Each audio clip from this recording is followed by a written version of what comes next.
How to invite parents to join ClassDojo. First of all, open the app on your device and log into your teacher account. Next, select the class you want to invite parents to. Tap on the three dots in the top right corner and from the options, select Invite Families. In this section, you will find the option to invite parents. Here you will see the Share a Link button.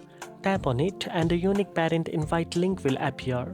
Then share the link with parents. You can also send invitations via email using the parent email addresses you have. Once parents accept the invitation, they can view their child's point, assignment, classroom activities, and communicate with you through ClassDojo messaging. Make sure to check that all invited parents have joined and are connected to their children's account. Now you know how to invite parents to join ClassDojo. If you found this video helpful, don't forget to like, share, and subscribe for more educational tips. Thanks for watching, and I'll see you in the next one.